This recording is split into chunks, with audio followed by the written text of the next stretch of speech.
certainty of death, small chance of success. What are we waiting for?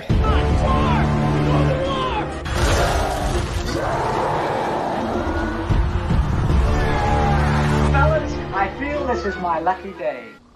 Brilliant.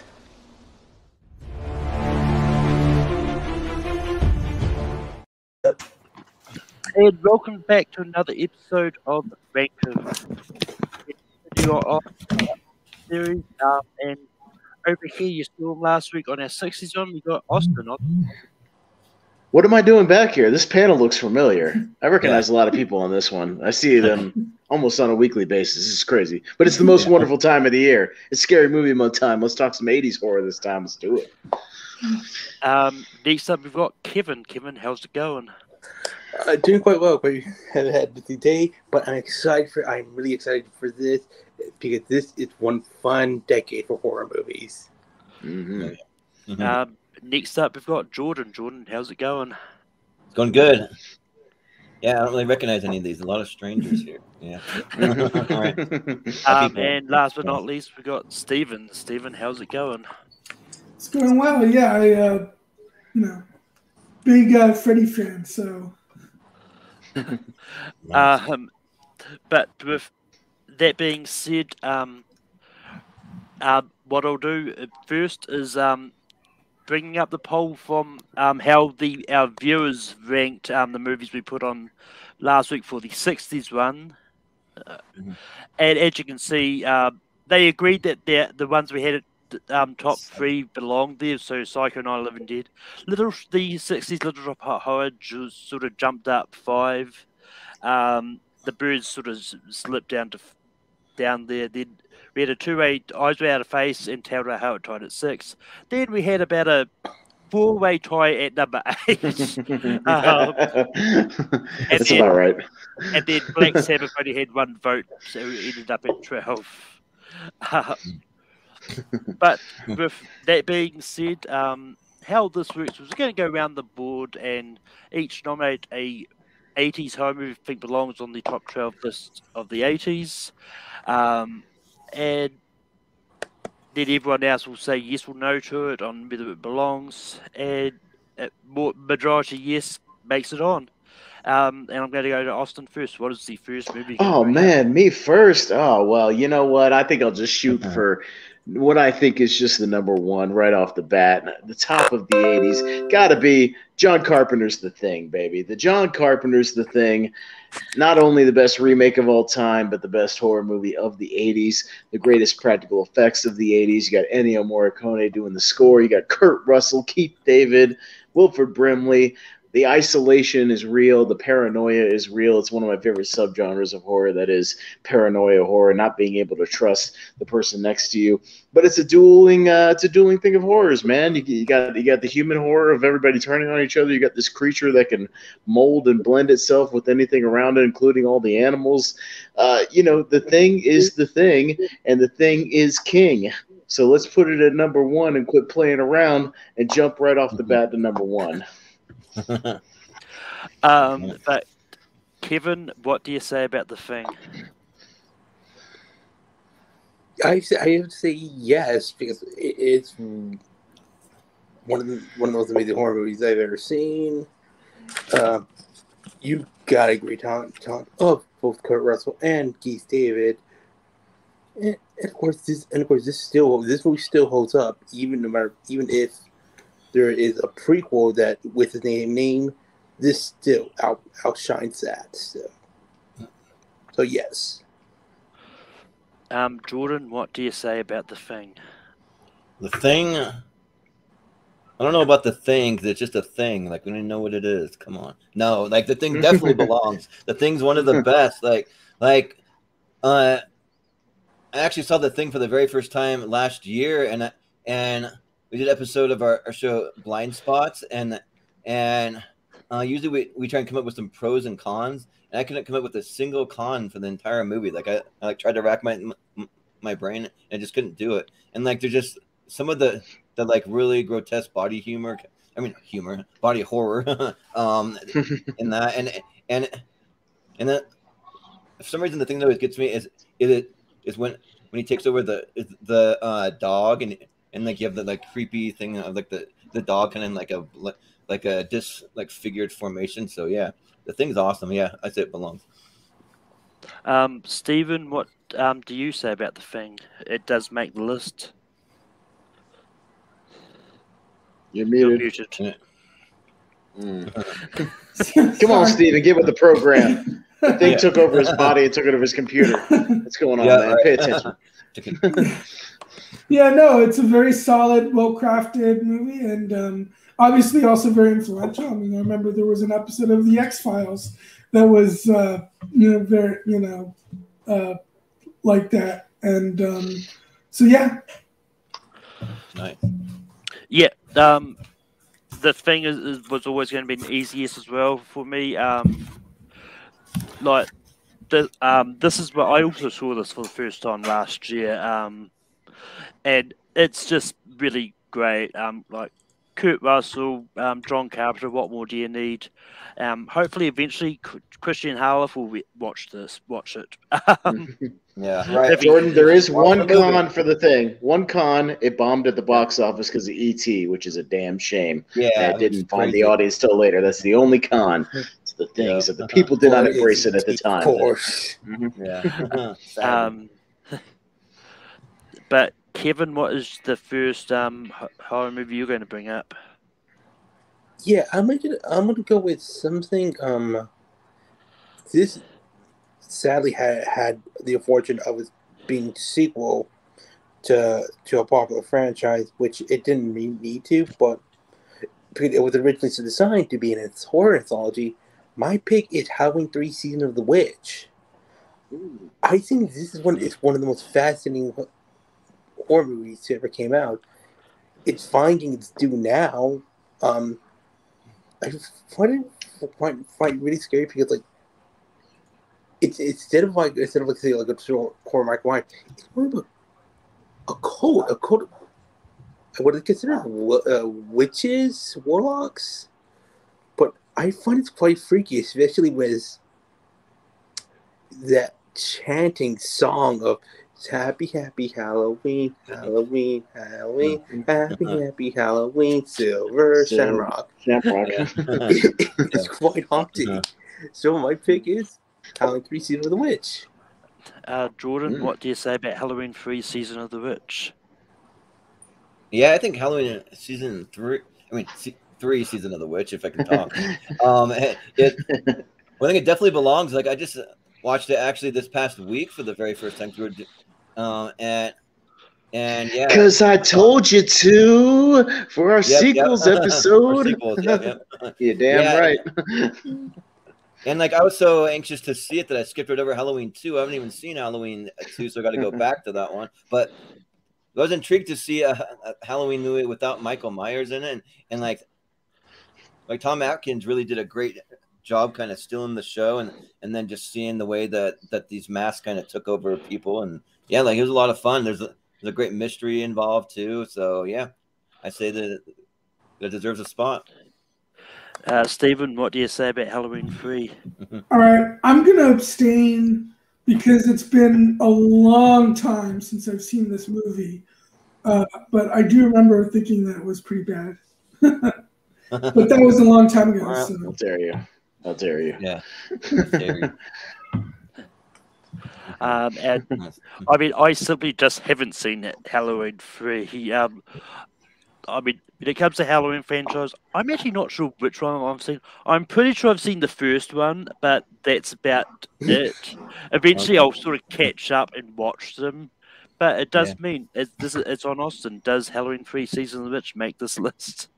Absolutely, it makes this list, dude. Halloween 3 is a movie that has gained a cult following over the years. Not even really cult following. It's gained a following and turned around its initial panning back in '82 because there was such a backlash behind the absence of Michael movie. It was originally just supposed to be the first in sort of an, Halloween was going to become like an anthology franchise of just these different stories. And so people misunderstood it at the time.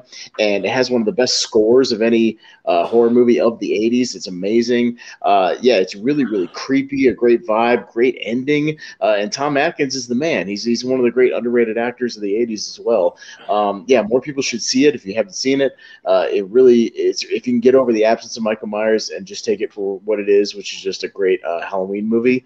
It's a lot of fun. So yeah, I will say absolutely yes to Season of the Witch. And Jordan, what is the first movie you're going to bring up?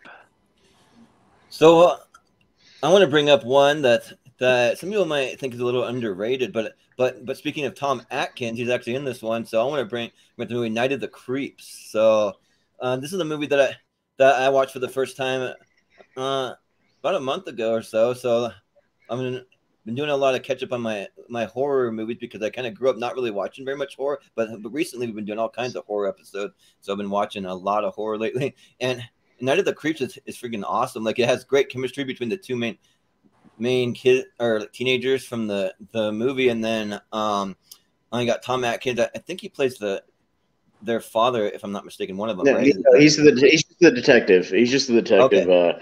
Running around, and he's encountered the creatures before that are kind of running around back in the day. But it's kind of like a creepy alien movie, like from some kind of alien ship.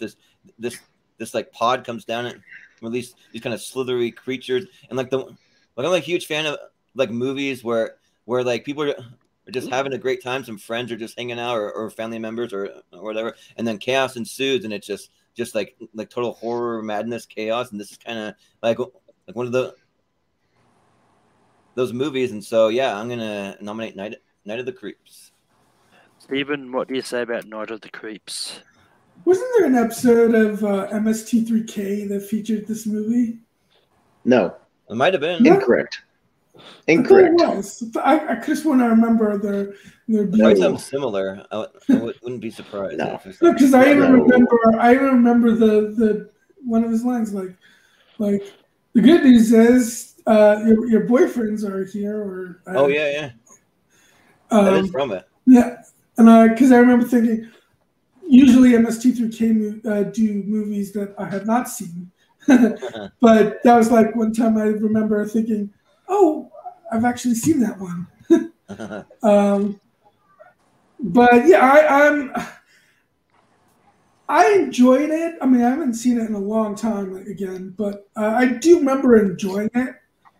I'm not sure though. I would consider it to be one of the top 12 horror movies from the 80s, though. So I'll give a slight no, but if it makes it, it's cool. Yeah, this is another one I just haven't got around to seeing. I tried to find it to watch for this because I read the synopsis. This sounds interesting, but it's on none of the streaming services for me. But Austin, what do you say about Night of the Creeps? Absolutely, yes. Again, Night of the Creeps is one of the most underrated, underseen 80s movies. It's a mix of Slither and like Night of the Living Dead, because when these slugs get inside you, they turn you into basically zombies. So you got a mix of a zombie movie and a movie like Slither. Tom Atkins has repeatedly said this is his favorite role he's ever done.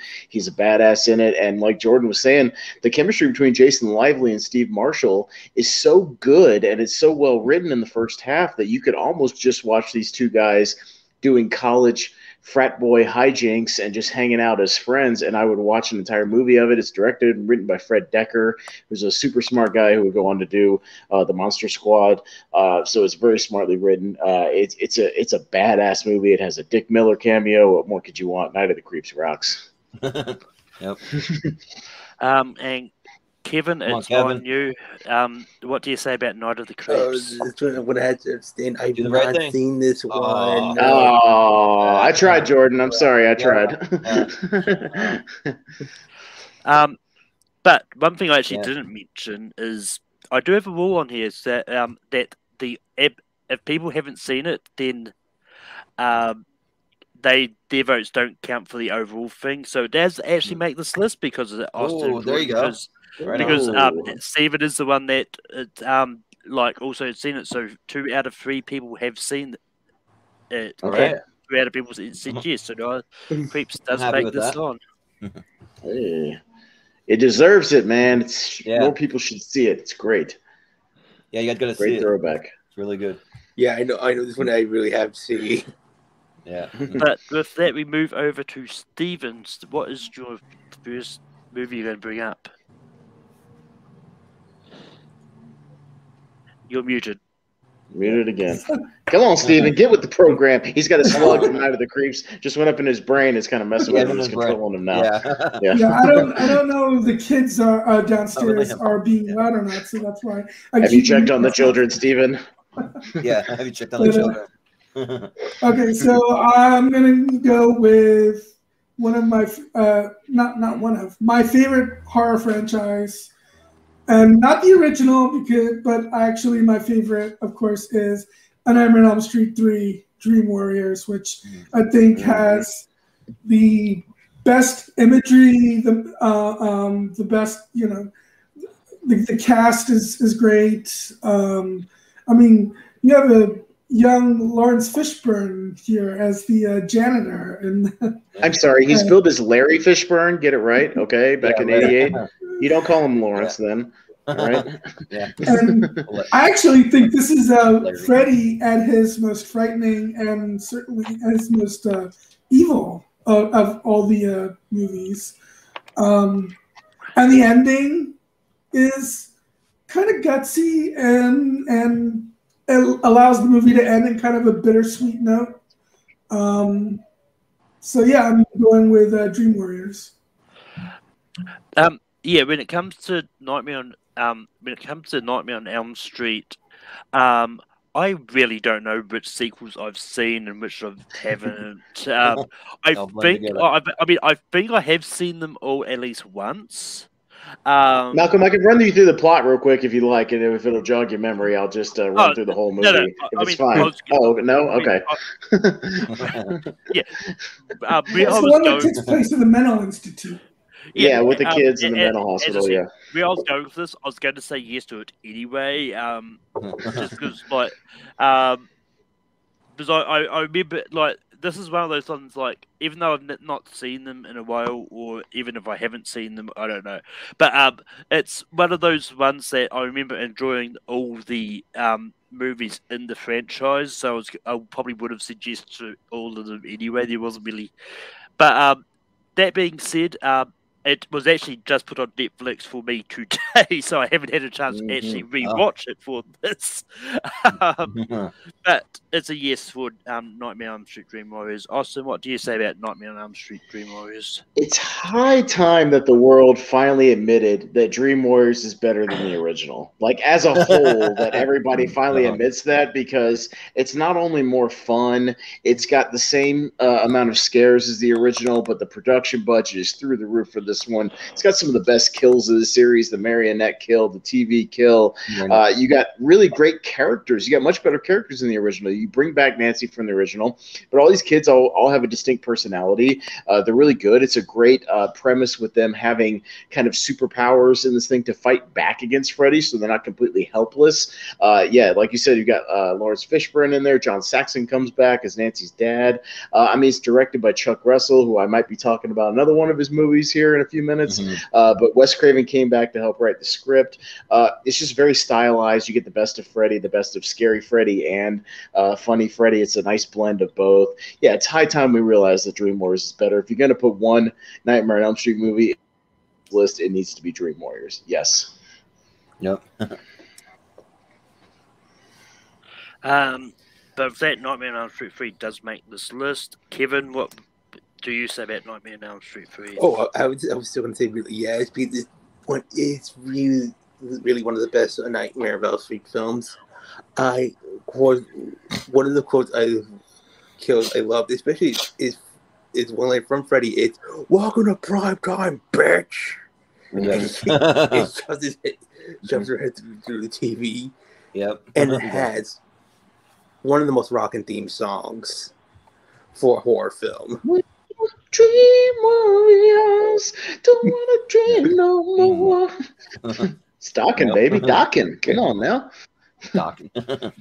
I actually really like the song from Dream Master a little more, but but Jordan, what Joe said about Dream Warriors. Yeah, I think. Oh, someone's phone's going off. But that's going down. Redbone. yeah, right. But yeah, I think Dream Warriors is awesome though. Like for me, like it's kind of neck and neck with the original, just because I do like that it's more kind of campy and like kind of like where there's more humor. But it does kind of get to me that these kids have these superpowers, but they can't take out Freddy. It's like you got a guy with super strength. You got I don't know, like just like girl who can do all kinds of gymnastic, kind of got some cool like moves like that. You think they'd be able to take out Freddy, but they don't really. So, but even so though, like it's awesome. It's still a lot of fun. They come pretty dang close to taking them out. So yeah, I'm gonna say yes to it. Well, they're not as masterful as the Dream Master Alice in the second one. They haven't mastered their powers, Jordan. They're just warriors. It doesn't mean they're going to win. Sorry, kid. I don't believe in fairy tales. Yeah, exactly.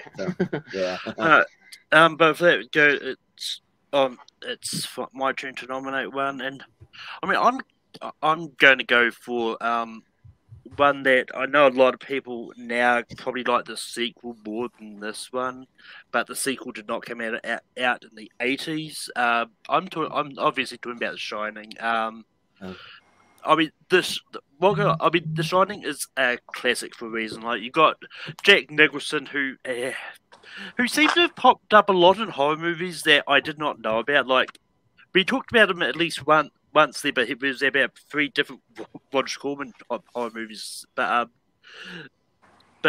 Jack Nicholson is in this, and this is just a great movie. Like everything from the score to the direction to the set production. I love this movie. It's fun. Alston, what do you say about The Shining? Yeah, The Shining has to be on any quintessential 80s horror movie list. Yes. I mean, it's Stanley Kubrick doing horror, doing such a great job with Stephen King's story that Stephen King absolutely hates it, which is hilarious to me, just because he made such a great movie. Supposedly obliterated his original material, but he just made it better. It's one of those things where it's better than the book. It's a movie that's been studied and theorized about over and over and over again for 40 years. The cinematography is incredible. The story is amazing. It's high level art horror, which is something you rarely get in the 80s. But again, because it was 1980, he was able to do it, and it's absolutely held up over the years. It's the reason we have a movie like Dr. Sleep. The Shining has to be on any quintessential horror from the 80s list. And Brian, I'm not afraid of being sued. They can try. Kevin, what do you say about The Shining? I'm gonna say yes. It's mandatory to put it in the whole 80s horror film list. It is like a truly phenomenal film. Especially with the long put line here. It's Johnny. Jack Nicholson does get back to performance, especially Shelley Duvall. Even though kind of Stanley Kubrick was being a total asshole on set, especially to her, but still she gives a really great performance. Jordan, what do you say about The Shining? Wendy, darling, light of my life, I'm not going to hurt you. You didn't let me finish my sentence. I said, I'm not going to hurt you. I'm just going to bash your brains in. So just going to bash your brains in. Yeah, right. but yeah, The Shining's awesome. Like, that's why we kind of did my screen name up for a reason, because I feel like it's quintessential for any horror list, kind of like Kevin pointed out, like it has to be there. So yeah, like I don't think there's any way I could say no to this. So I'm gonna say yes. And Stephen, what would you say about The Shining? I knew this movie was going to be brought up, and I have a hot take on this movie. I think it's kind of overrated. I thought it was kind of dull, to be honest. But I will say that I do think Kubrick did a good job with generating a certain atmosphere, and the chase in the maze that was well done. Yeah. But yeah. It's okay, Steven. We're all allowed to be wrong at least once on an episode. It's okay. Yeah, right. I'm going to be wrong a few times. We all make mistakes. That's perfect. No beer, no TV, make Homer go something, something. To me, that was the best thing about The Shining. That was the best thing about The Shining, is that we got the Simpsons episode out of that. Yeah. But with that, Austin, we move back to you. What is the next one you're going to nominate? All right, well, I'm going to nominate the one that my screen name is alluding to, and that would be David Cronenberg's remake of The Fly with Jeff Goldblum. This one absolutely has to be on the list. It is the best of body horror. It is a movie. It's really a tragedy, the way it plays out. It's tragic horror, which is something we rarely got in the 80s. The orchestral score is amazing. Jeff Goldblum is over-the-top great in this movie. Gina Davis is phenomenal. Their chemistry in this movie really makes it. It's a love story as well, but it's very, very tragic where it goes, and it's a quintessential tragedy horror. I think it absolutely has to be on the list. It's another one of the great remakes and how to do a remake right. So I absolutely nominate David Cronenberg's The Fly. It gets better every watch it. I've only watched it about 90 times. Yeah, only. Kevin, what do you say about The Fly? Need to take care of some business. Two dogs from barking. So this one I've yet to ever see completed. I've only saw I think part of the beginning and then the ending. That's it. Jordan, what do you say about The Fly? Well, one of the things I've always wanted to be able to do to have the strength and agility, doing those handstand push-ups that he does are freaking awesome. I wish I could do that, but yeah, The Fly, it's a lot of fun, and Jeff Goldblum's one of my favorite actors, and he does a great job in this, and yeah, I was really blown away when I saw it. So I would say yes, 100%. The Fly belongs. So. Stephen, what do you say about The Fly?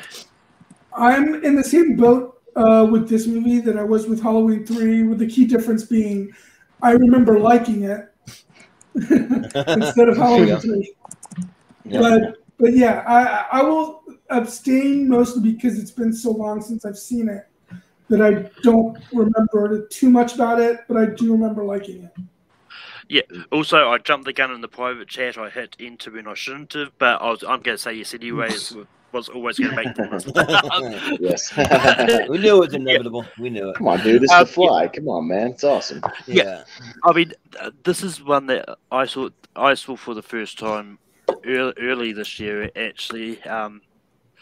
And it's hard to believe this was only Gina Davis's fourth acting role in her career, and it's you'd have thought she was acting for a long time before that, but yeah, The Fly is just one of those ones that, and it's definitely one of those ones that we're definitely going to see moving up through these decades. That how horror has changed a lot over the years, because when it comes to classic and 60s, the scares were really sort of subtle scares, but now we sort of start getting to the creepy body horror phase.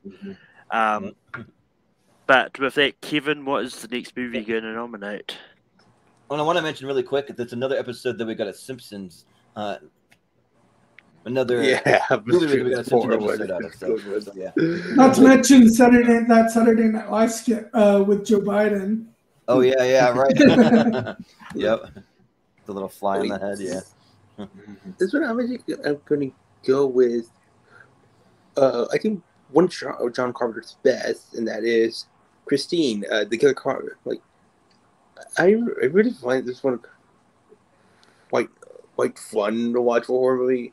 It has a truly rock soundtrack, and fourth, it kind of at times gives me a fear of cars. It's why I'm kind of scared to drive. Jordan, what do you say about Christine? Well, I think Christine is a fun movie, but I mean the 80s is a stacked decade, and it's just hard to stack up to just some of the amazing horror movies that we have in the 80s. So I think that unfortunately, just by a sliver of a hair, Christine probably doesn't quite make the cut for me. I'd say just misses it. Stephen, what do you say about Christine? I have a feeling there's going to be a broken record because it doesn't have Freddy in it, so there's no Freddy Krueger in it. I swear, right. I have seen a lot of. I swear, it doesn't seem like it now, but I have seen a lot of horror movies, and I have seen this movie. It's just that it was a long time ago, and I remember thinking it was okay, but I'm still going to abstain. Yeah. I haven't seen Christine at all, but when it comes to Stephen King adaptations, I do want to have seen them all. Austin, what do you say about Christine? I'm going to say no, only because John Carpenter did better in the 80s with horror. He, even between obviously The Thing, Prince of Darkness is a better movie. The Fog's a better movie. It's one of the weaker King adaptations for me. The score is good. It's probably the best thing about it. But there's weird stuff with Christine where the editing is kind of all over the place. It really jumps from him just being like a normal dude. I forget the guy's name who plays like the kid in the movie, but he kind of jumps from just being a normal dude to being like completely possessed, like almost from one scene to another. It's very jumpy. Like the storytelling is kind of bad, honestly. It's an okay movie, but again, like Jordan was saying, this decade is so stacked that to put Christine in the top 12 of the decade, I just don't think it fits. I think there's much better movies out there available. So I'm going to say no. But Jordan, what is the next horror movie you're going to bring up? Well, so the next one I want to bring up is one because I didn't grow up watching a lot of horror movies. I saw a lot of them later in life, but one that I actually did see when I was very little. I probably saw it when I was like maybe 8 years old or so. It was the movie Poltergeist. So I think Poltergeist is a freaking awesome movie. Like it's a really cool concept where like having the little girl go through the TV into some other dimension and just the way that they like did everything where they could still hear the voice, and she's like, "Mommy, where are you?" and that kind of thing. And then just like some of the like scares, like when she walks out of the kitchen and she comes in, and then all the kitchen chairs are like stacked, all like crazy. And then like there's a scene where she's looking in the mirror and like all her like face is like melting and there's blood coming down. And then they do something kind of cool where like you think the movie is gonna be over and they get the little girl back, but then there's like a whole third act where like they have all the trees come alive, and then you find out that's like built on an Indian burial ground and all that stuff. So yeah, like it's a lot of fun. The headstones. Yeah. You just moved the headstones. Yeah, right. Yeah, so I've probably seen Poltergeist more than any other horror movie in the 80s, and I love it. So yeah, and also shout out Craig T. Nelson. Like he gave a great performance, and I forget the actress who plays the mother too. Like she does great. So yeah, I'm gonna go with that. With Poltergeist. Stephen, what do you say about Poltergeist? I believe it was Dee Wallace Stone, right?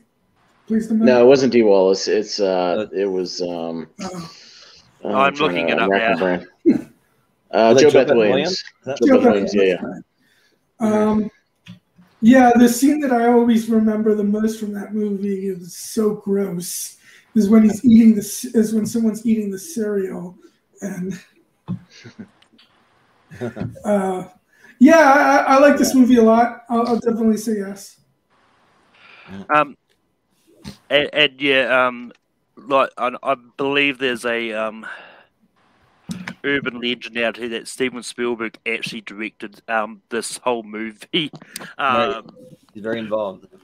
I mean, he it's based on a story from him, and he wrote it. But it was written by Toby Hooper. But I know there's a lot of people out there that likes to say that Steven Spielberg did actually direct this, but it's just one of those weird ones. I don't know the full story, but one thing I do remember is like when I was a young kid, quite often I like to sneak out of bed and go watch TV, and this was on late at night one time, and I just couldn't get to sleep afterwards.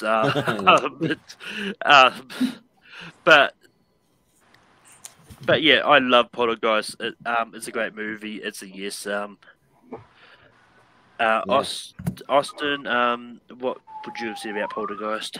Yeah, absolutely. Yes, this list needs Tobe Hooper representation. Tobe Hooper absolutely directed Poltergeist. Put that crap to bed right now. Every cast member that worked on the movie that's still alive has said that over and over again, that he was on set every day directing that movie. Spielberg visited the set every now and then just to check in on the set like he always did with his produced movies. He did not direct it. Stop that nonsense. Give Tobe rest in peace his credit.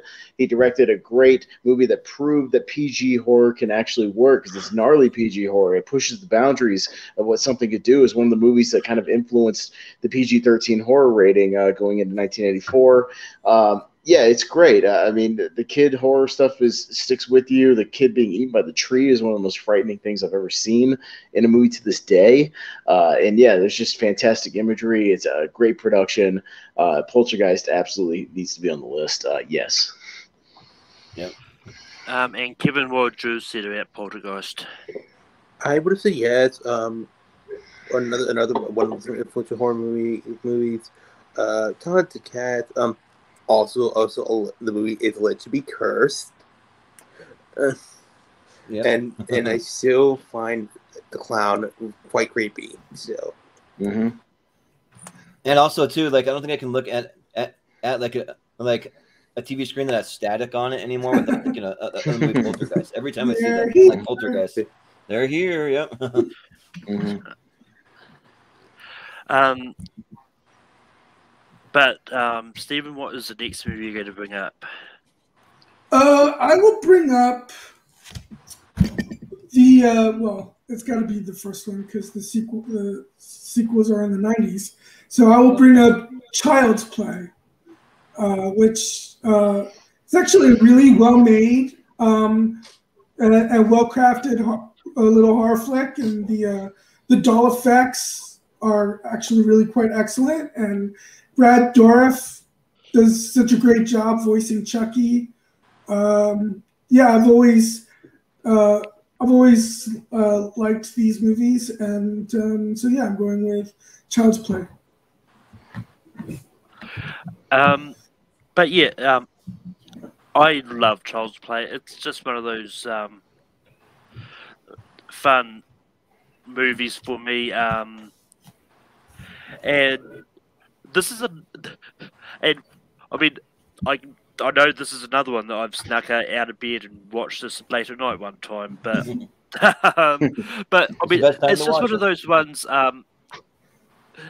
There's a lot of these times, a lot of the horror movies do a good job of making people scared of the most ridiculous things that you wouldn't think of. Like, I would never imagine being scared of a doll until this movie came out.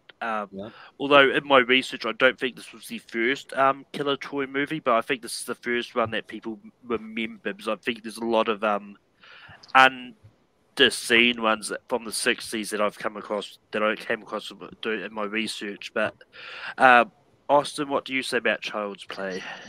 Man, I'm super torn on this one. Child's Play is kind of in like honorable mention territory for me, just because it's really good, but it has a lot of flaws. Man, by a razor thin margin, I'm going to say no, only because it's kind of in that, like, if we were doing tier ranker fights, if we were shooting for S level, this is like mid-level A level for me kind of stuff. Like, it's really good. It played really well last time I watched it just a few months ago. But like an all-timer, like Chucky doesn't scare me personally. Like, I would kick the shit out of that little dude. Like, sorry, I just would. Like, he doesn't scare me. Like, Slightly no. I'm sorry, Steven. I really like it, but it's in like honorable mention territory for me personally. Kevin, what do you say about Child's Play? Oh gosh, I have to say yes. This movie actually fueled my nightmares. To this day, I'm still frightened by that little doll. Hell, every time I watch Monday Night Raw or NXT, I have to deal with rushing to race to the remote to change the channel of every Chucky of the series commercial. It was a permanent scar of my whole entire life that won't go away. So yes. If that Child's Play does make this list, Jordan, what would you have said? Well, I think Austin, we're kind of on the same page. Like it kind of skirts the line. This one's tough for me. Like I think that, like I really like Chucky as a character, but like the 80s are just so stacked that it's tough for me. So for me, like I would probably just slightly say no, but it's like really close because I really do like the character a lot, but yeah, like I just can't quite put it in there. Like it's honorable mention territory for me. So yeah. I also really like the adult characters too, though. The mom and the cop, I think, are actually like well-written characters. Mm-hmm. Yeah, and on the movie, like it's a great movie, but it's just hard because the 80s are so stacked. And yeah, this may be a potential spoiler alert for a later episode for when we get to 2010s, but I actually don't hate the recent reboot with Mark Hamill as Chucky. I still haven't seen it. I still haven't seen it. Yeah. But with that being said, it's on me, and I don't know how this one's going to go, because I'm pretty sure at least two people on here don't like the subgenre that this falls under. I'm going for the 80s musical version of Little Shop of Horrors. I mean, like, as I said last week, I did not expect to love the original Roger Corman one with Jack Nicholson, but this one, I really love this movie, and it's like Rick Moranis. You've got Steve Martin as the dentist, Bill Murray as the patient in this, but this is a lot of fun, and there's a reason this, and Levi Stubbs from The Temptations is the voice of Audrey too. I mean, what more do you need? Yeah. Really. But yeah, Little Shop of Horrors is a fun movie, and like this is the one that I've seen the most, just because I'm a big musicals fan. And yeah, Austin, what do you say about Little Shop of Horrors? Now, I'm not a big musicals fan. I don't think that's a secret to anybody who knows me. But, however, I do like Little Shop of Horrors. It's one of the few ones I can watch, again, because the cast is so good, because you've got Rick Moranis, Steve Martin, Bill Murray pops up in there, John Candy. Yeah, I rewatched it recently. It was fun. To put it on the same level as The Shining, The Fly, The Thing, on a greatest 80s horror movies of all time, no. Like, I'm just gonna say no to that. I do like it. I appreciate you nominating it, Malcolm. I do enjoy it, but to put it on the same level as that, for me personally, it doesn't even scratch that area for me. No.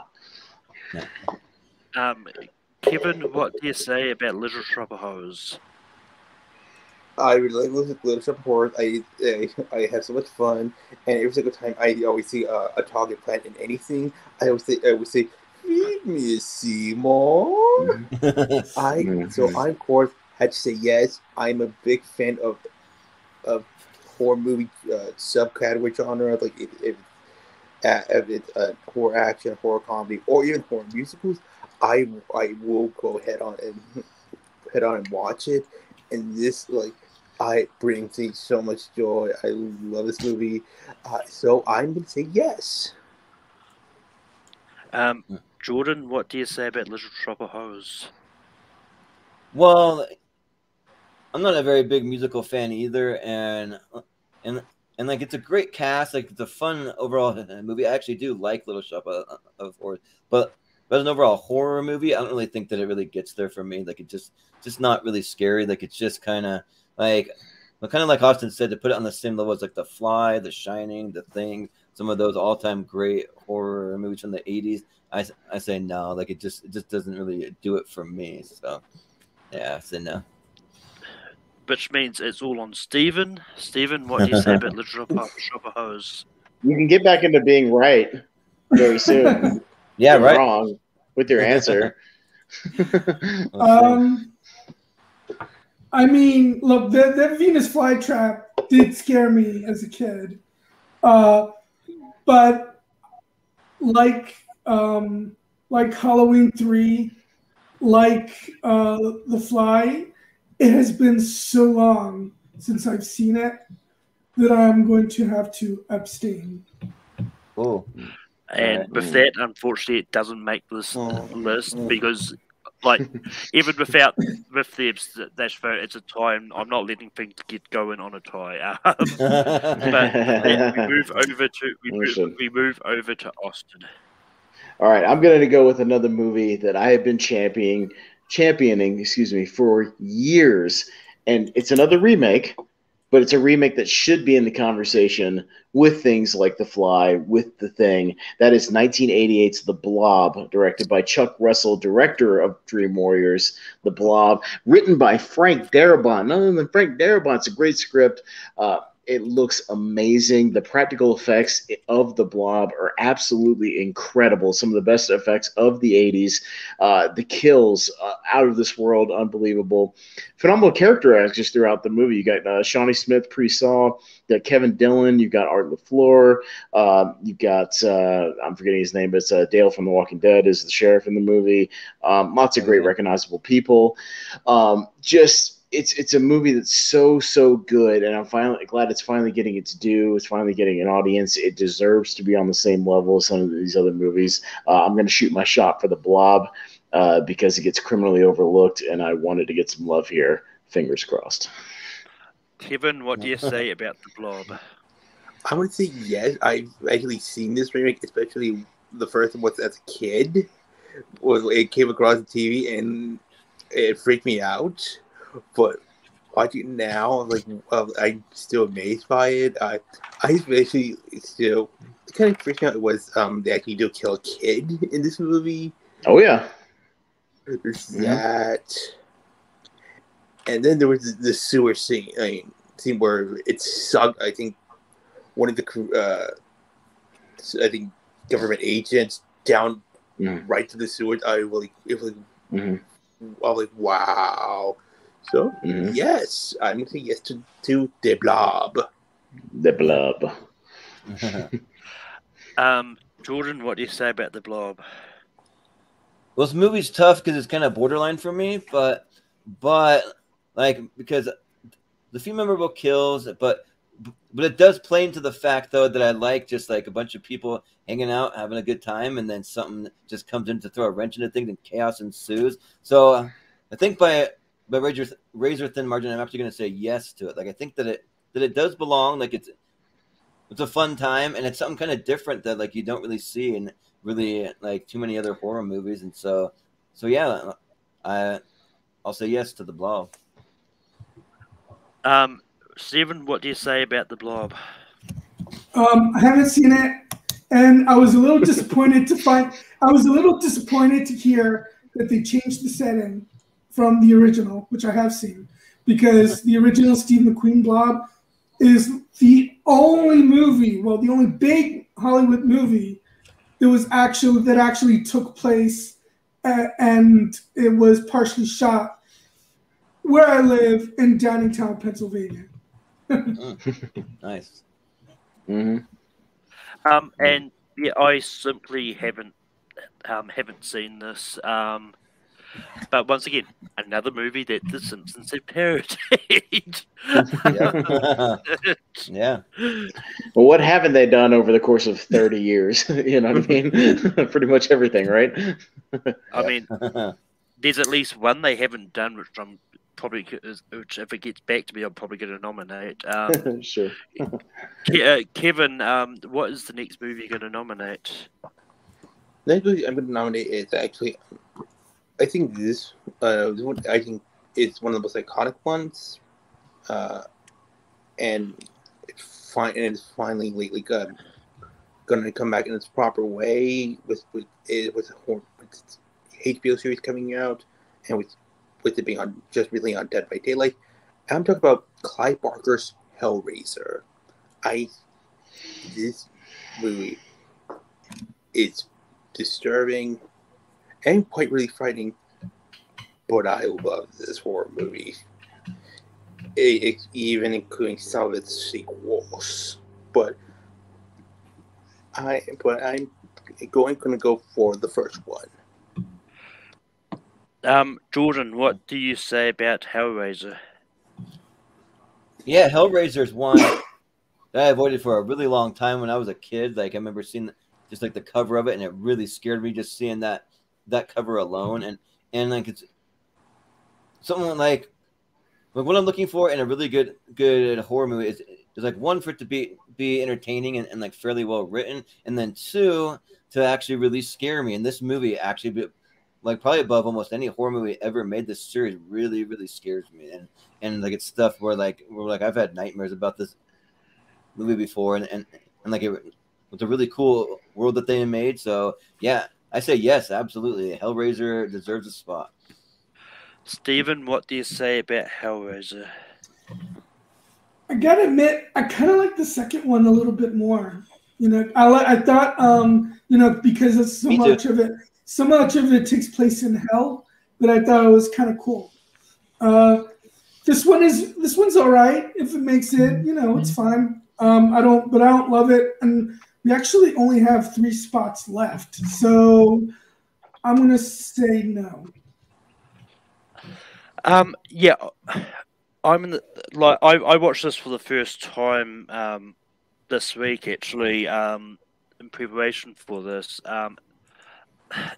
It's fine. I'm kind of in the same boat as Stephen, though. Like, I do prefer the second one. And also, you're looking for something the Sims haven't parodied. They haven't parodied Hellraiser yet. right. But, so I'm saying no. Homer would be perfect for it. But Austin, what do you say about Hellraiser? Kevin, had you nominated Hellraiser 2, I'd say yes. Hellraiser 1, I'm going to give a slight no, only because here's my reasoning. I think when other people direct Clive Barker's stories, it's better.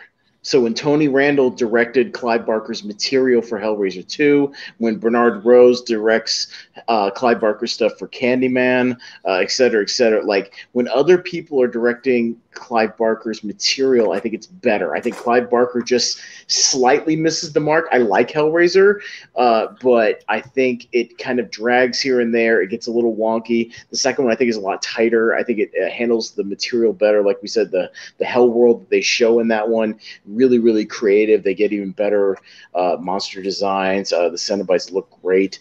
Had you nominated Hellraiser 2, I'd say yes. Hellraiser 1, I'm going to give a slight no. But with that, we're going to move over to Jordan. Jordan, what are you going to nominate next? So I want to go with one that like really impressed me when I saw it, and I almost felt like it was kind of ahead of its time, kind of. But it did kind of fall into the vein of like Tales from the Crypt, kind of. But I'm going to go with Creepshow. So Creepshow is a movie that really, really blew me away. Like, I love seeing it kind of as an anthology, sort of, like all the different segments that they have. Like, I like seeing my favorite one's probably the one with Leslie Nielsen where it buries the guy in the beach. That's a lot of fun. But then, like, the whole segment with the guy that like finds something like in an old box or like the crate or whatever it is, and like, yeah, there's just a lot of fun in the movie. Like, if you don't like one segment, you might like another segment. And, like, they do it really, really well. And so, yeah, I'm gonna go with Creepshow. Jordan, no. Stephen, what do you say about Creepshow? So yeah, I had a list of movies that I was gonna try to watch for tonight because I figured they might be brought up. And this is actually showing. This is actually streaming on AMC Plus. A lot like the X-Files, Steven. If you like the X-Files, like you'll really like Creepshow. So. But yeah, I haven't seen it. Steven, did you volunteer for this episode? Just curious. We're doing 80s horror. Okay, I'm just making sure. I have seen a lot of 80s horror. Just you know, I have a whole list. I mean, next time we'll bring you on, we'll rank Nightmare on Elm Street movies, and I think that'll be more up your alley. Yeah. I have a whole thing of. Okay. Yeah.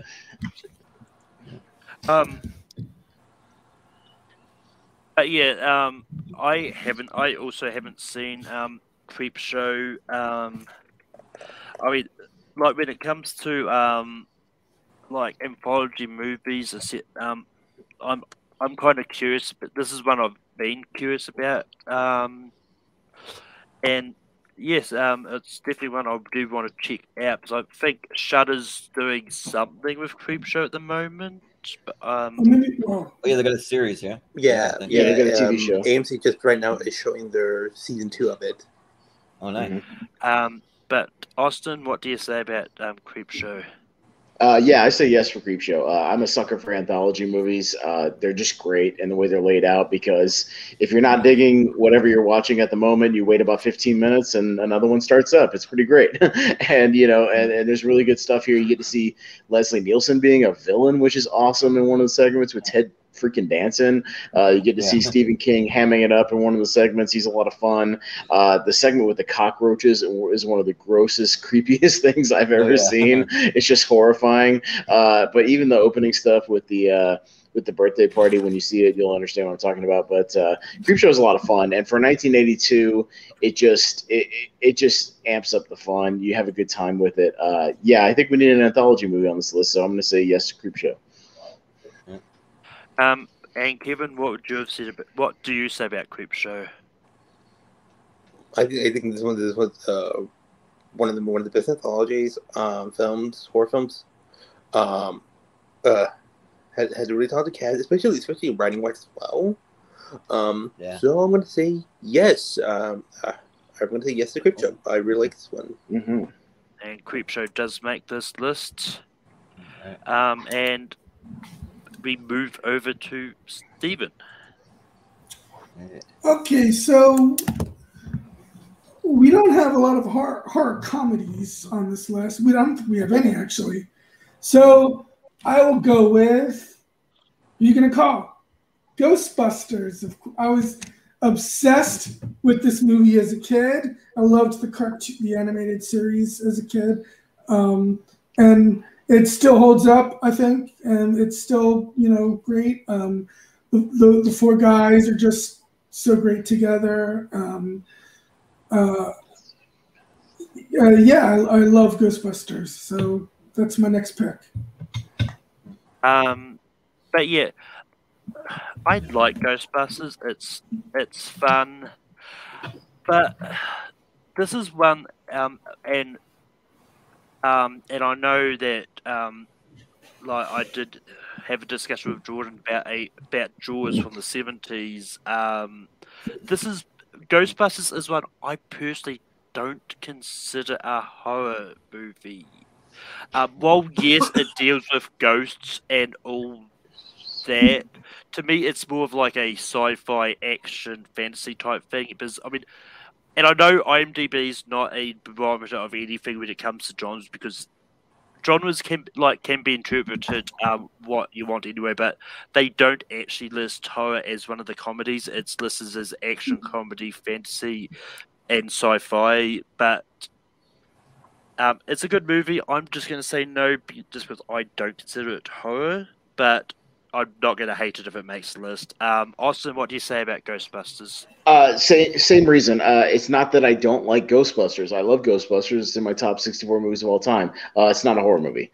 And I will argue for things like Aliens being a horror movie, Jaws being a horror movie. Ghostbusters is not a horror movie. I think it's a straight comedy with some sci-fi fantasy elements, one or two horror elements here and there. There's like the sequence where Sigourney Weaver gets kind of swallowed up by the dogs and things. Plays a little bit into horror, but I think it's more of just like kind of a straight comedy for the most part. So I'm only saying no because I think there's better straight horror that needs to go on this list rather than Ghostbusters. Kevin, what do you say about Ghostbusters? I'm gonna go the opposite round and say yes. I actually feel like this one does have the horror in it. I feel like especially with ghosts, like the ghost designs of them are quite well and quite really scary as well. And I feel like it is the perfect suit for horror films. So I'm gonna say yes. But with that, it's all up to Jordan now. Jordan, does Ghostbusters make this list? No pressure, but guys, we got one. Like Ghostbusters is a lot of fun, but yeah, like I kind of fall sadly under the same reign as Austin and Malcolm. Like I just don't really consider it quite a horror movie. Like it's a lot of fun, and it's definitely like in my probably top 100 movies of all time. But I just don't think that it's quite horror. Like it does have like a horror kind of element with the ghost at the beginning, the lady in the library, and then kind of like the thing with the dogs, and then you got some stuff at the end. So there's a couple of little tidbits here and there, but overall I wouldn't consider it a horror movie, so I don't think it can make the list, unfortunately. But yeah, we get back to me, and honestly, I'm surprised it took us this long to get round to it after what we talked about with Kevin's last nomination. I'm bringing up Hellraiser 2 Hellbound.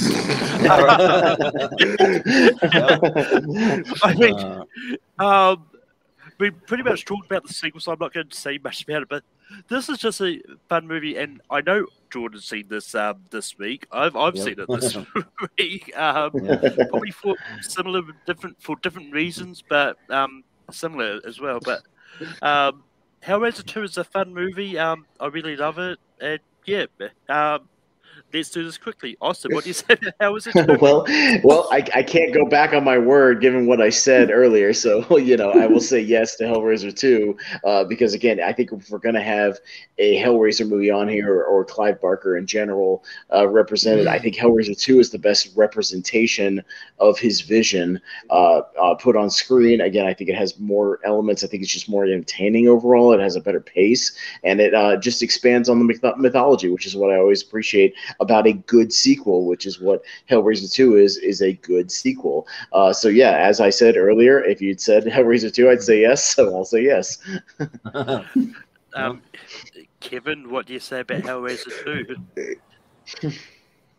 As much as I want to be petty, it's a no. But yeah, you can. Yeah, because you're smart and say yes. Yeah, but I feel like this, it's the best of the sequels as well, which is insane, but it's really good. And of course the makeup effect is even better than the first one, especially with some of them having no skin. So I'm gonna say yes. Okay. Jordan, what do you say about Hellraiser 2? Well, I totally forgot about Hellraiser 2 being released in the 80s, so I feel like I kind of jumped the gun last time on saying yes to Hellraiser 1. I'm actually kind of glad Hellraiser 1 didn't get the spot so we could put Hellraiser 2 in there, because I'm going to say yes to it. Yeah, and what's awesome, like the makeup effects and like the just like the whole world that they create, and also like I like the scene at the beginning when it kind of shows the guy kind of turning into Hellraiser and seeing all the cuts and all the things, and like all the little needles going into his head and all that stuff. That's a lot of fun. So yeah, I'm gonna say yes to Hellraiser 2. And Hellraiser 2 makes the list. Stephen, what do you say about Hellraiser 2? Yeah, I would have said yes. Like I said, I like it better than the first one. I like the scenes. I like the fact that most of it takes place in hell. Yep. Mm-hmm. And with that, we've got one spot left. Austin, what are you going to bring up? Well, we'll see what happens. You know what? I'm going to go we don't have a zombie movie yet on the list. So I'm going to go with the zombie movie that's a straight party movie. I'm not going to go with the dour, depressing one with people infighting. I'm going to go with the party movie, the movie you have beers while you're watching. I'm going to go with Return of the Living Dead, 1985. An absolute party movie from start to finish. It's got a rockin' soundtrack. It's got a really good score. You've got two dueling stories going on. You got these guys in this crematorium and lab just dealing with this toxin that gets out that literally reanimates everything it touches, so that you can't do the traditional cutting off the head, destroying the brain, because it doesn't matter. The thing's going to keep moving no matter how many limbs you chop off, and it's a real problem. And you kind of genuinely get invested as to how they're going to overcome this. You got this gang that's a lot of fun, kind of running around the cemetery as everything's being reanimated. It's just like a super fun movie. The Tar Man is awesome, and it's the movie that gave us the trope about zombies running around going brains, more brains. Like it's just it's a fast paced. It flies by, super entertaining. Return of the Living Dead, man, just a ball of fun. It's super fun. So I'm gonna shoot my shot for Return of the Living Dead. Kevin, what do you say about Return of the Living Dead? This one I have to abstain. I never saw the first one. I only saw some of the sequels. This is a first one. This is a first one. Yeah, this is a unique movie. It's a movie that acknowledges the Night of the Living Dead exists in its universe. This has nothing to do with George Romero. Oh yeah, I know that. I did. This one I've not seen this one though, but I've seen the sequels of it. I think those two Sci-Fi Channel ones, and I think 3. It's like Return of the Living Dead 3, and then 4 was like Necromancer or something like that, something goofy, Dance of the Dead or something, Prom of the Dead, whatever the hell it was called. Yeah, horrible. Yep. Jordan, what do you say about Return of the Living Dead? Well, I really, really like this movie, and like my only debate is like we don't like I kind of feel like we gotta maybe have the original Friday the 13th on there, because like I mean I know we already have the third one, but I mean the original is kind of iconic. But you know what though, like I had a lot of fun watching the Return of the Living Dead. Like I think that it's awesome, and I'm gonna go ahead and say yes. And also too, you get to see some chick naked for like most of the whole movie, so that's a plus, right? Linnea Quigley, who's naked in every movie she's in. Yeah, but like not just for that reason though, but like just 'cause it's a good movie and it's like fun, and they do like the zombies in like a really cool way where it's like they kind of look a little a little echo there, but they kind of look a little like almost cheesy, but it's like cheesy in a good way. Like it's a really cool way to like show the zombies. So I think that that's great. I'm gonna say yes to Return of the Living Dead. To correct you, we actually don't have a Friday the 13th on this list yet.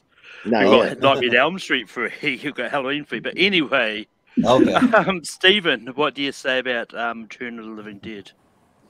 I've always been more into vampires than zombies. Gonna have to abstain with this one.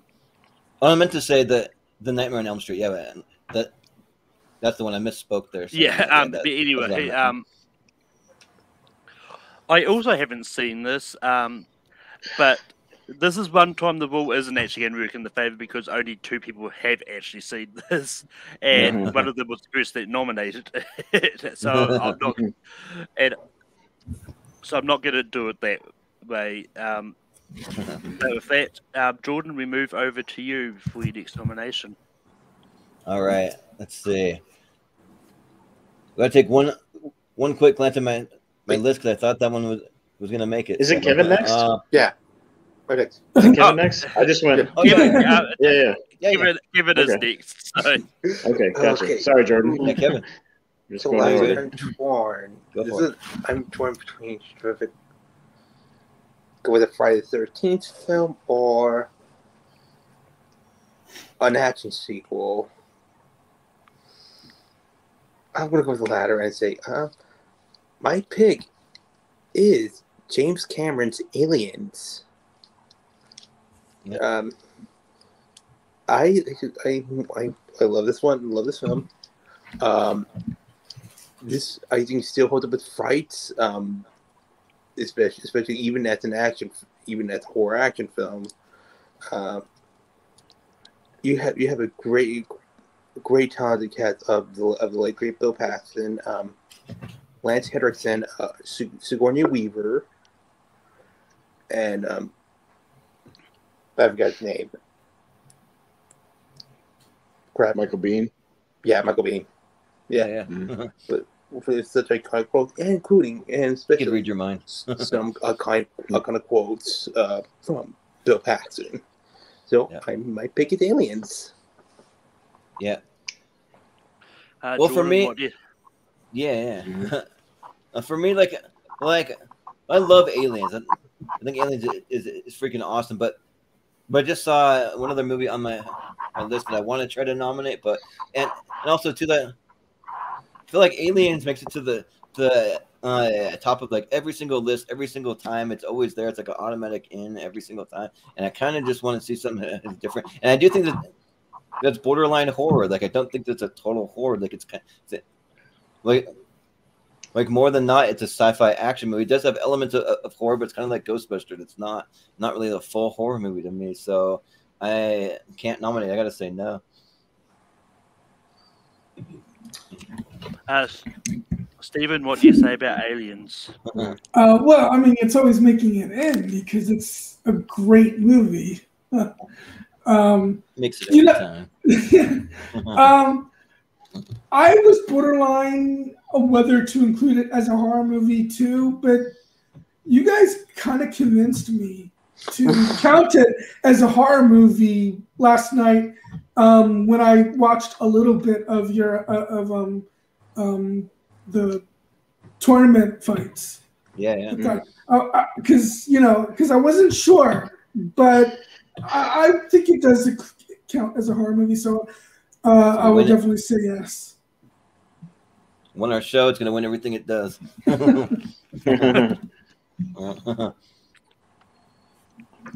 yeah, for me, look, I love Aliens. Like, I've seen the first 3 Aliens for the first time this year. We'll probably make it 4 next week. But anyway, well, the first one I do consider a horror movie. Exactly. This one is more of an action movie because I know I talked a lot about this when we did horror movie sequels a little bit of time ago. This is more of an action movie that is a sequel to a horror movie. Well, yes, like as I said on the post, like it does. I do consider if it's labelled as a thriller to be slight horror, to be a subpart of horror. But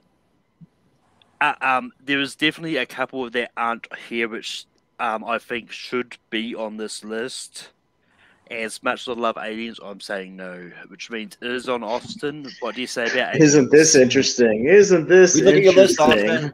Look at the movies that are missing. There's some huge holes. Because as many of you know, Aliens is my favorite movie of all time. It's my number 1. I've seen it more than any other movie ever.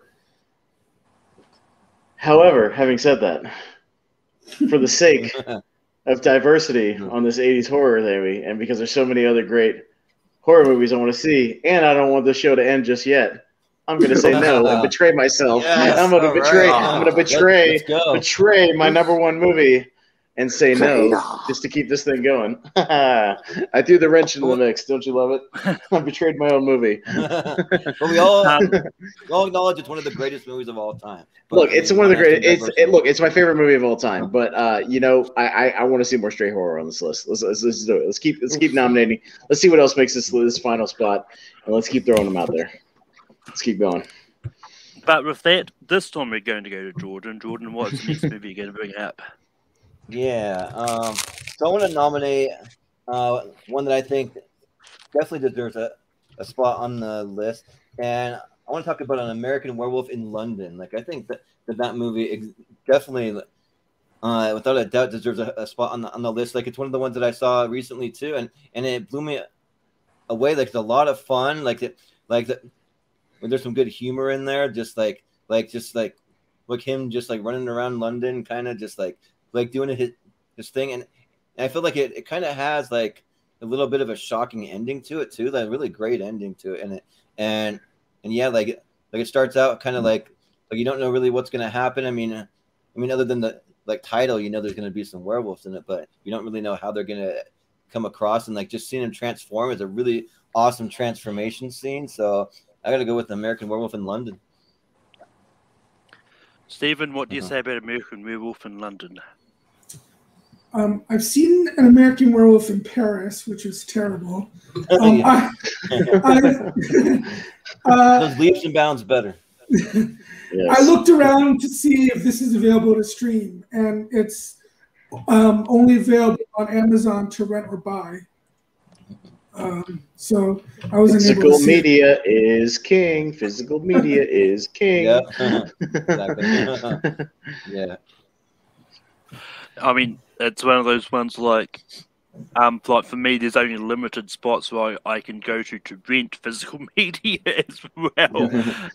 We've got no video stores in New Zealand now, or at least in my part. So I'm just speaking on behalf of my 2,000 movies I have across from me over there. But sorry, not everybody has that at their access. I understand that. I don't quite have that. I've got a section of them over there. I've got my own video store right on my wall over there. So yeah. I found out that we actually have a video rental store in the small town in Idaho I just moved to, because it's such a small town that it actually survived. So that's kind of cool. Hey, nice. Yeah. But with that being said, I actually haven't seen American Werewolf in London myself. I mean, it's definitely on my list of to try and catch out. But yeah, Austin, what do you say about American Werewolf in London? American Werewolf is one of my final 3 or 4 that kind of make my finals list. So I will say, yes, we need a werewolf movie on this list. American Werewolf in London is the best of the 80s. I think it's even better than stuff like The Howling or Silver Bullet. It has without a doubt, the best physical practical transformation scene that's ever been put to film. All the stuff with the wolf just like running around in the subways is great. It's really creepy and fun, and him just ripping dudes apart. Like it's really great, but it also has a sense of humor to it with his buddy kind of coming back as this more and more zombified, friend as he keeps just decomposing and breaking down every time you see him. It's really creepy and unsettling, as well as funny. John Landis does a great job directing this one. So yeah, I'll say yes to American Werewolf in London. But it's on this time. It's on Kevin. Kevin, what do you say about American Werewolf in London? He's gonna spite us. He's gonna spite us for aliens. I'm gonna do us wrong. Steven on this, but I've always saw American Werewolf in Paris, not London. Oh, killing me, small. I mean, Howling. I just never got around to seeing this one. Yeah, and that unfortunately, American Werewolf does not make the list.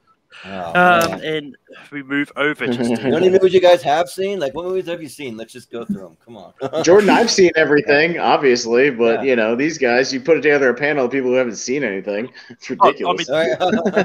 Actually, most of the stuff is that I've seen. It's been a long time. You mean you don't watch these movies 80 times a day like I do every Halloween? Come on now. What's the matter with you? Don't you have to go to the Nightmare sequels? We'll finally get one if we go to the Nightmare sequels. So here's the thing. I actually confused American Werewolf in Paris with London. Okay. Yeah. When I first saw it, I'm like, oh, it's American Werewolf in London. Like, then later I found out, it's in Paris. Ooh. Mm-hmm. Yeah. Not the good one. You watched the wrong one. Yeah. I mean, American Werewolf in London was one of the ones that I had on my list to try and watch, but it's just not streaming anywhere for me. But anyway, never mind that. Let's just put aliens on the list then. Fine, it's only good one left, right? Sure, just do it. Anyway, Stephen, what is your next nomination? I mean, The Fly 2. I don't know. Fly 2.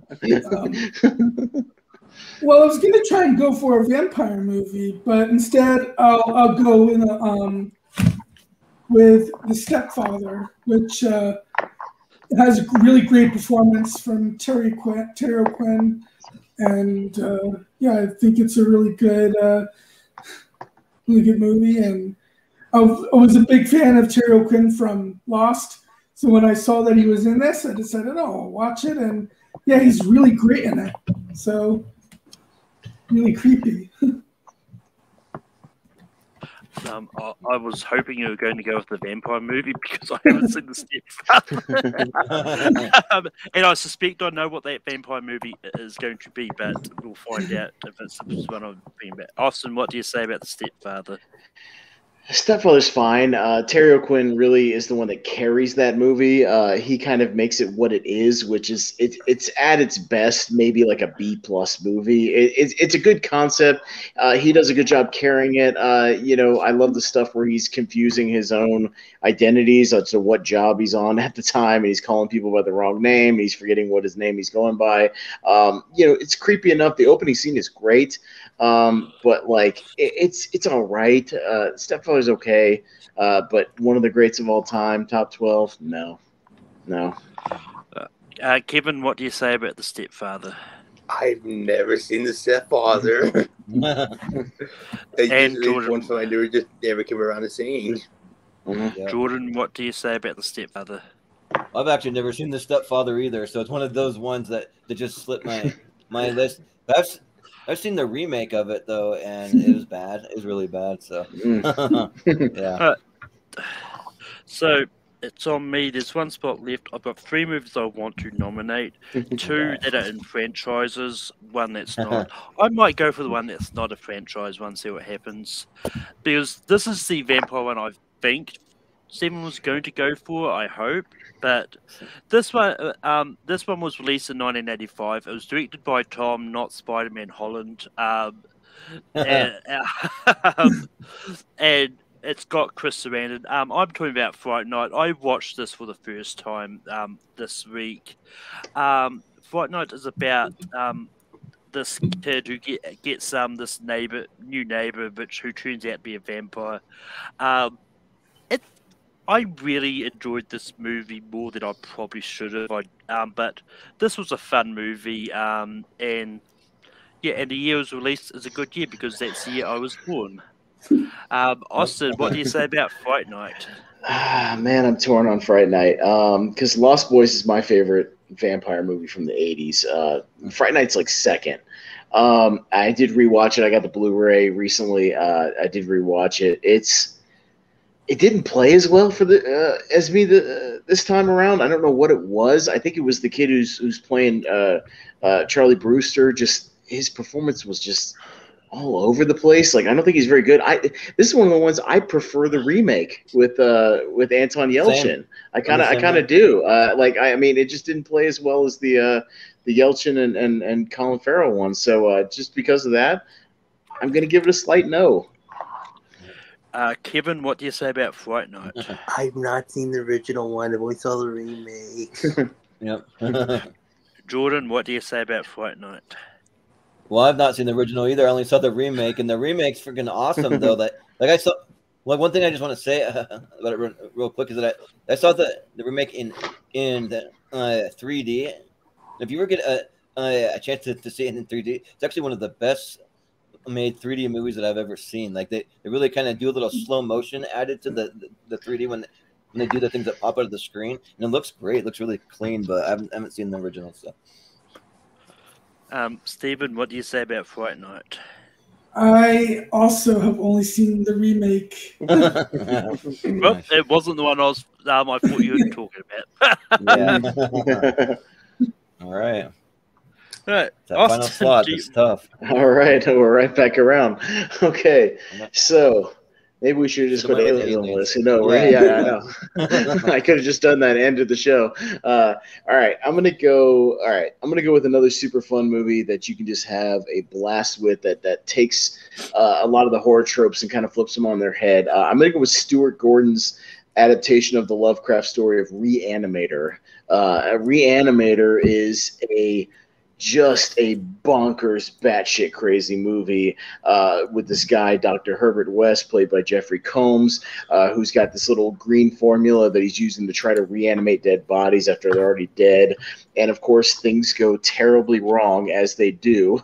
When he injects these things, they just go wacky. They lose their minds. They don't know who they are. They're trying to contain this mess. And, craziness ensues. It's just bonkers. You got a headless dude, performing, naughty things on a woman. I mean, it's crazy. It's pure nightmare fuel, but it's also got a really dark sense of humor. It's a lot of fun, and I love Lovecraft adaptations, especially on film. So I'm gonna try for Reanimator. And what do you say about Reanimator? This one, okay, I have seen, and it's really weird. Why weird? But it's a lot of fun. I really enjoy it.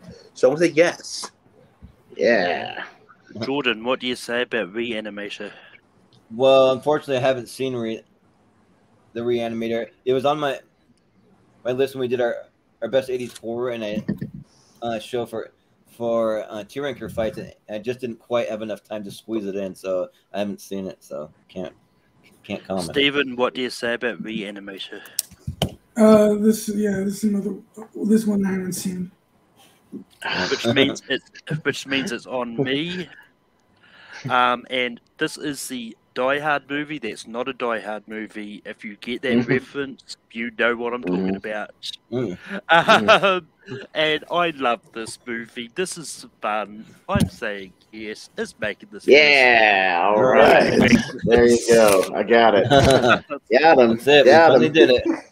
We did it. Got him. And for those who Got didn't him. understand the movie, the professor in this is Professor Yeah. Hans Gruber. Oh yeah. Okay. All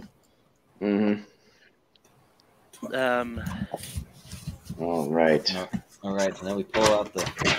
I wrote them down as I went, so I can kind of see them in front of me instead of going back and forth through the chat. So we'll see what happens here. Oh yeah. All right. What's number 1? Yeah, I know what's number 1. Let's see. What's number 12? Do we want to write down the first one we think should be eliminated, right? The just first number one 12. should be number 12. Yeah. Okay.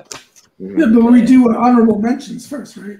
Oh yeah. I was getting there. Well, no, I actually forgot. But Kevin, did you have any honorable mentions? Yes, I have quite a few. The Friday the 13th, Friday the 13th Part 6, which I think is probably the best. Is really the sequel. It's surprisingly tamer with no nudity, but still lots of kills. Sleepaway Camp is problematic, but I still like it, still have fun with it, and the first Nightmare on Elm Street film, which is really really amazing. So. But Jordan, do you have any honorable mentions? Oh yeah. So I had a few. So I want to shout out the original Nightmare on Elm Street. I feel like that could have made it possibly over the Nightmare 3 maybe, but like Nightmare 3 is probably slightly better also. But also the Lost Boys too. Lost Boys great, like great vampire movie, a lot of fun. I also want to shout out Sleepaway Camp. That movie has one of the more shocking endings. That's like actually pretty relevant to our times today that we live in. So there's that, and then probably the only other one I'll shout out is Day of the Dead. That movie really blew me away. It's a zombie movie with actually really clever writing and really cool characters. So yeah, I'll shout out those ones.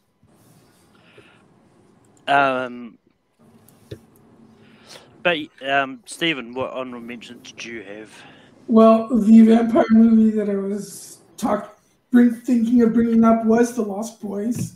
I should have. I would have said yes. Come on. Yeah, you should have. Also, I've got Gremlins. Oh, yeah.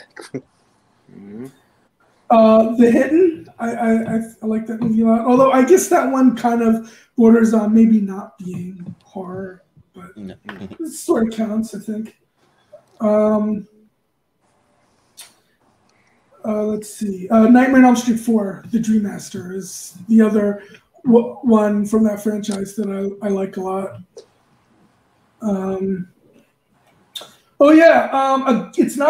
It's not a great movie or even a particularly good one, but it's a guilty pleasure, and that is another movie from Wes Craven, Shocker. Okay. Yeah. You've seen Shocker, but you haven't seen these other. Okay. Shocker of all things. Shocker. Quite shocking. Steven, you're killing me, Steven. I love you, but you're killing me. I've seen American Werewolf in London, just Paris. Yes. But yeah, for me, like the original Nightmare of Elm Street is absolutely up there for me. Friday the 13th was one. The Evil Dead is another one that I was considering bringing up. And yeah, I mean, and I watched this weird one for this called Allison's Birthday, which is strange but fun. But I wasn't going to nominate it for this. It's not that. It's a 2.5 star for me, but I just wanted to shout it out as I watched it for this. Austin, what mentions do you have? A couple of the ones that people already said. George A. Romero's Day of the Dead is great. Just Return of the Living Dead is for me more rewatchable. Evil Dead 2 is of course awesome. Nightmare 1 is really, really good. I just prefer I put on Dream Warriors more. John Carpenter's The Fog scares me a lot. Pumpkinhead is a really great creature feature with some good practical stuff in it. The Stuff is a lot of fun. From Beyond is another Lovecraft adaptation that's really, really great with a lot of great practical effects. Texas Chainsaw 2 and Videodrome from David Cronenberg is also really great. Oh, yeah. Oh, yeah, I forgot about Videodrome. Yeah, that was awesome. Videodrome, yeah. All right. But yeah, now we get into the fun part of ranking these.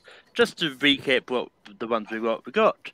The Thing, Halloween 3 Season of the Witch, Night of the Creeps, Nightmare on Elm Street 3 The Dream Warrior, The Shining, The Fly, Poltergeist, Child's Play, The Blob, Creepshow, Hellraiser 2, and Reanimator. Austin, what do you have for number 12? The one I said, a slight no to, Child's Play. Kevin, what do you have for number 12? Night of the Creeps. Jordan. I have the Reanimator. Stephen. It's a fun little movie, but Night of the Creeps. Which means it's going to be interesting because I also put Reanimator as much as I love the movie. Which means we've got a tie. Austin was the only one that didn't go either one, but Night of the Creeps or Reanimator at number 12. I'll put. I'm just happy it made the list, so I'm okay with Night of the Creeps being at number 12. I'm just happy it made the 12. Ooh, that one hurts me. That one's high on my list. Yeah, but I'm happy it made the 12. I'm happy about that. Yeah. So yeah. Yeah. Mm-hmm. Oh. Actually, we have to choose a good one now.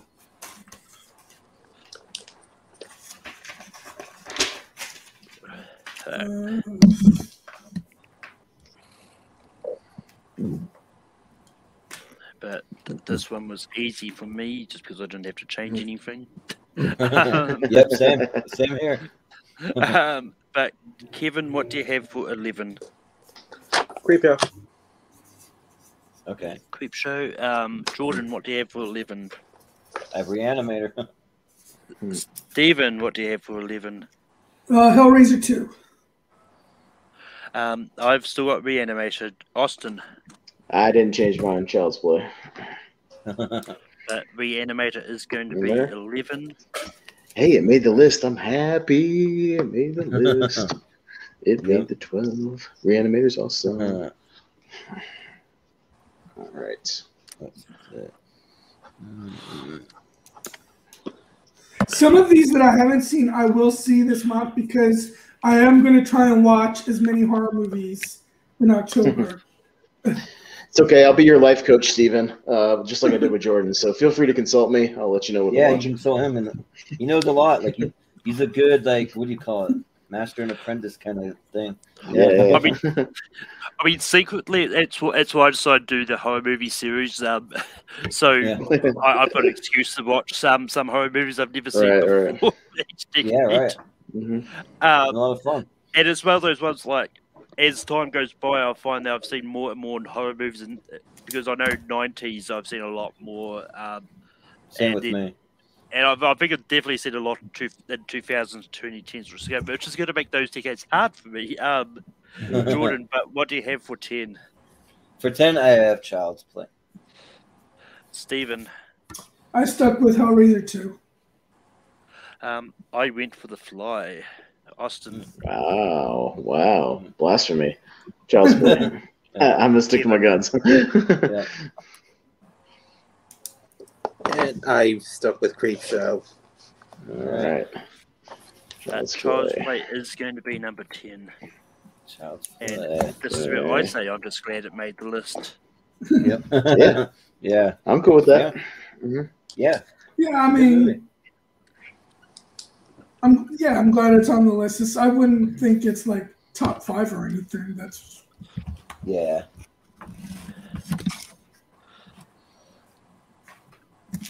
Yeah, it's just outside of the top 12, top 5 for me personally on my personal list. But then again, I've only seen 15, maybe 17. Depending, I'm going to do a rewatch of Nightmare on Elm Street series at some stage in Halloween, just because I want to. Yeah. But They're fun. But Yeah. Stephen, what do you have for 9? oh, I haven't changed. Hellraiser 2. I've got The Fly. Austin. Hellraiser 2. I'm down with that. Kevin. Poltergeist. Jordan. I have the Blob. But Oh, Hellraiser damn 2 you. is going to be... How dare you. How dare you. How dare you. Even if the One of those Blob, borderline ones for me.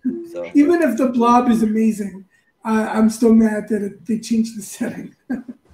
yeah. Why? Yeah. You haven't even seen the movie. How do you know it's not better? Yeah. Oh, it probably is better because the original Blob is actually It's not great. It's not great. Yeah. It's a vast improvement. I mean, maybe just for Stephen at some stage, I might do a random episode of Movie Session Pennsylvania. Yes. Oh, Yeah, there you Pennsylvania. go. Because if you're going to say Downingtown, Rocky. only one movie, except 2 if you count like a straight to Yeah. But with that, I've still got The Fly at 8. Austin. Creepshow. Kevin. The Fly. What? You guys are out of your Yeah, minds. what? Yeah, exactly. You guys are out of your minds. I have the Blob. Stephen. Halloween 3. Wow. But The Fly is going to be... The Fly at number 8. Man, you guys Yeah, are number high. Yeah, Dude. Seriously, you guys are high. I agree with that. Yeah, that's like top 3. Easy. Easy. I don't want to make the I mean, same repeat over and over and over again. You got to watch it like 82 times like I have, and you'll get it. All right? Yeah. I mean, I've only seen it once, and I know it's top 3. I mean, it's one of those ones like for me, sometimes like with the time you see the movies, it does impact as well. Yeah, like it kind of It's changes actually- over time. Yeah. Like for me, my mind doesn't usually change. I will probably rewatch The Fly anyway, but yeah, Yeah. where am I going to go? Yeah. Sorry. I gotta pick one really quick. Man, this is getting hard. That's what she said. Yep. All right. I guess I have to start putting these ones I don't really want to lower on the list.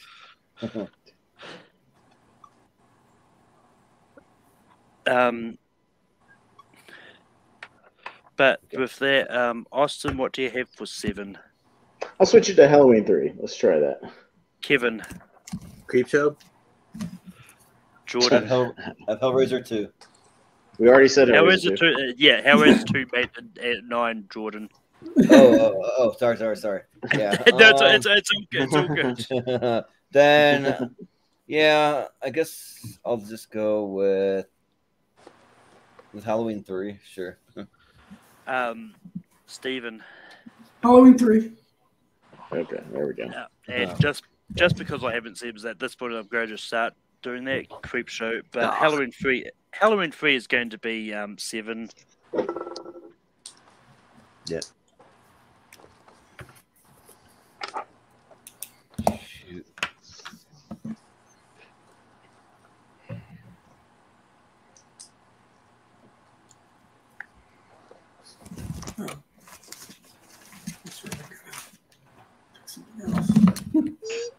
Well, yes, I know technically it's not stylized like that. I just wanted stylized like that. Man, I don't know which one to put now. I'm like torn here. Oh. All right. But Kevin, what do you have for 6? Creepshow. Jordan. Hang on. The last minute decision. The Shining. But What? Stephen. I'm gonna choose. That's tough. The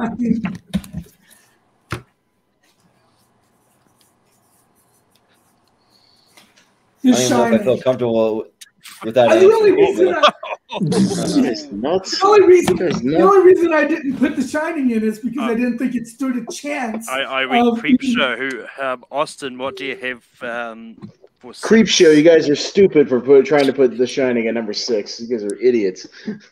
How dare you? I have more. Well, I have more fun with Creepshow than The Shining. So Yeah, The because Shining is Stanley Kubrick, bro. Yeah, because it's gonna be The Shining for Bro. the thing at the number 1 or 2. But just to recap, what we've got left, we've got The Thing, Dream Warriors, The Shining, Poltergeist, and The Blob.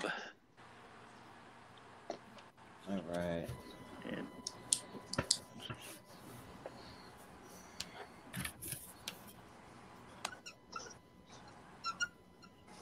But the Blob was even still in there. I wouldn't have put The Shining. Dang it. It's a bad memory. I'm having a great time with the Blob getting this high. Yeah, right. It's like one of my favorite movies of all time. I mean, it's not the first time something we've gotten in the top 5 because people have forgotten about it. Yeah. Jordan. The Blob is one of the top 5 horror movies of the 80s, baby. You know it. Yeah. That's what I'm talking about. Top 5. I'll stick with The Shining, even though it has no chance of. The Blob. Austin. Poltergeist. Kevin. The Blob. Aw. Hey, but it made top 5 because you guys forgot about it. That's awesome. Yeah, I know, right? You No, forget I about wanted it, to it put it. gets I wanted ranked to put it in higher. the top 5. Funny enough. Yeah. I mean, I didn't forget about it, but there's just stuff that I wanted. I didn't want to get too high for me personally. Yeah.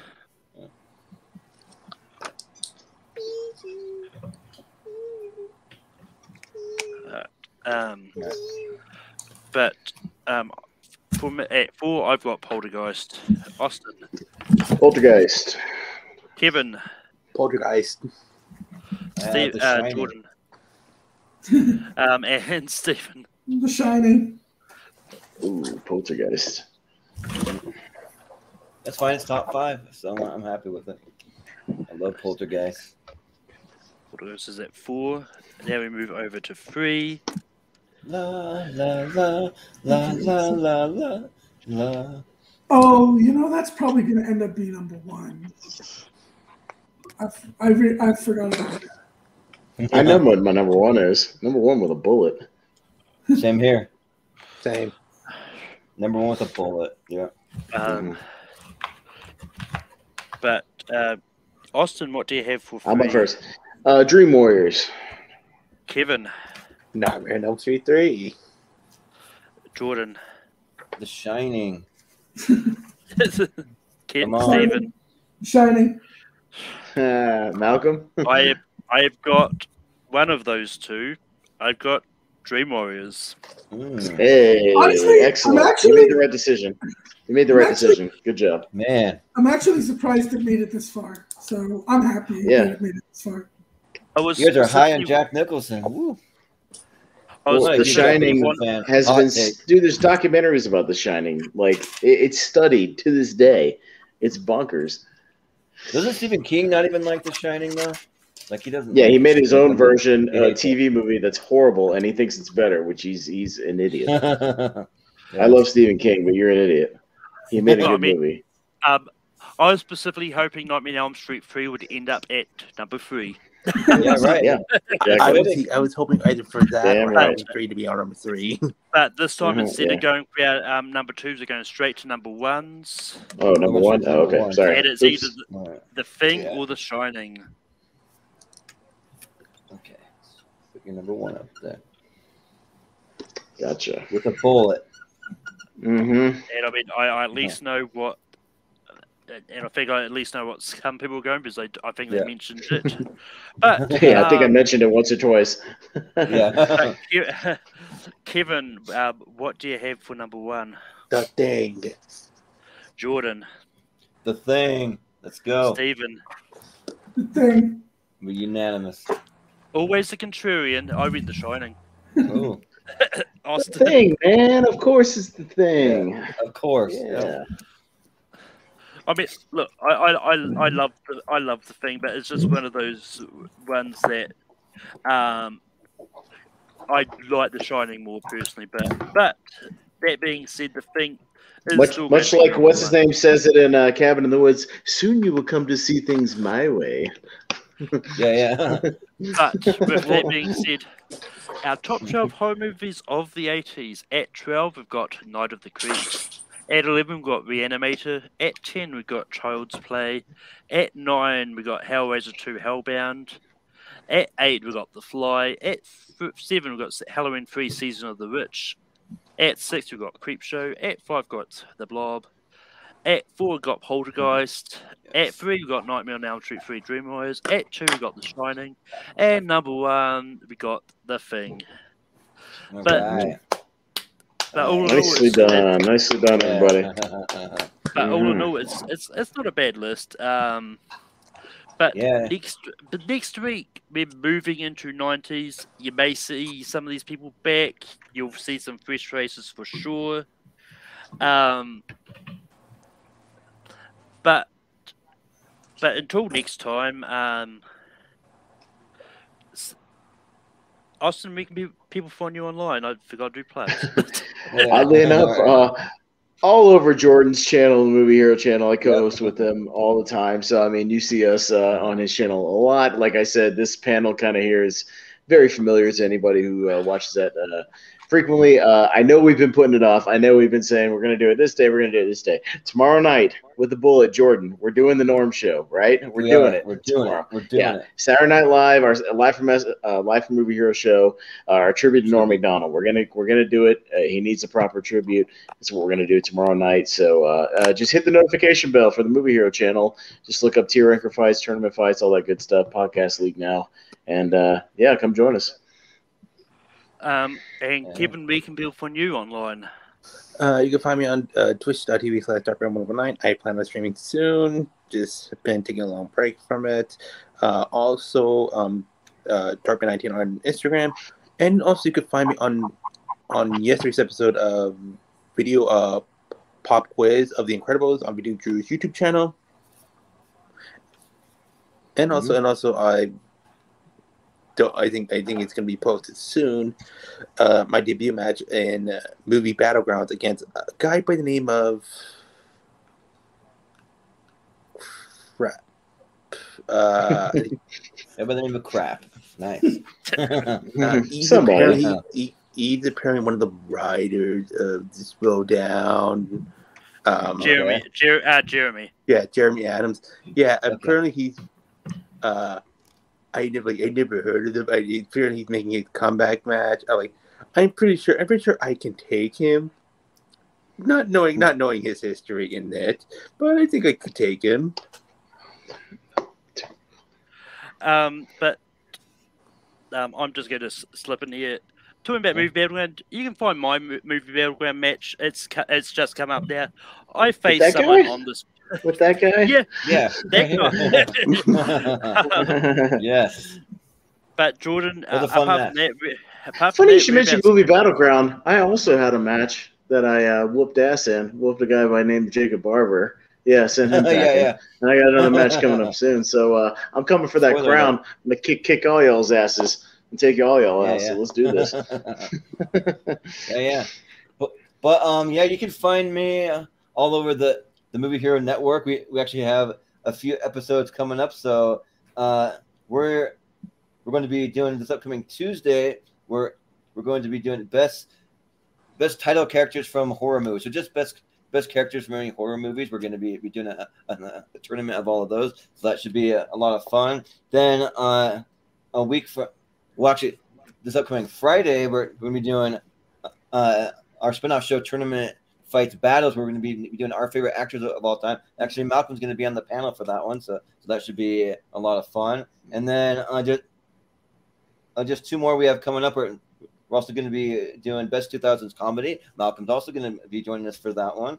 And then we're going to be doing, actually, speaking of Malcolm, this is like a total Malcolm centric on our show, because we're going to do a whole entire tribute episode to Malcolm's top 64 movies of all time. So you'll be seeing him a lot on our channel. He's a good friend of the channel, so we love having him on. So yeah, that's pretty much where you can find us. And then also too, this is one of the few times that I get to plug my personal social media. You can find me on all the social media at Jordan83616. It's just my zip code where I grew up. On Twitter, Instagram, Facebook, all that fun stuff. So yeah. Stephen, where can people find you online? I'm on Facebook and Letterboxd at Shepherd82. Yep. Cool. You can find me on Tape View Productions, where I host Rankum every Saturday. You can find me on Tape View Productions. I don't know whether you guys He's around. But yeah, you can find me on hosting Rankum. Late Night will be back at some stage, probably not tomorrow, but the week after. The topic is yet to be decided. We will be eventually doing the Boy Meets World one I did promote on the page. Oh, you got to put me on that episode. It's my favorite show of all time. If you have any spots left, I don't know if you do. But. I mean, I was going to. I just don't know when I'm going to do that now. I'm shuffling this up. I'm shuffling. Shout out to me. I've seen the whole series like 5 times. Yeah, we've talked about it before. Right. But yeah, you can find me over on Full Metal hosting trivia matches. Classic is on Sundays at 6 p.m. Eastern. And I mean, like at this point, me, Stephen, a bunch of other Jacob Barber, pretty much unofficial regulars on the Movie Hero Network, because as George said, we're going to pop up a few times. A lot. Unofficial yeah. Yeah. But until next time, keep listening, shit, everybody. Yeah. Awesome.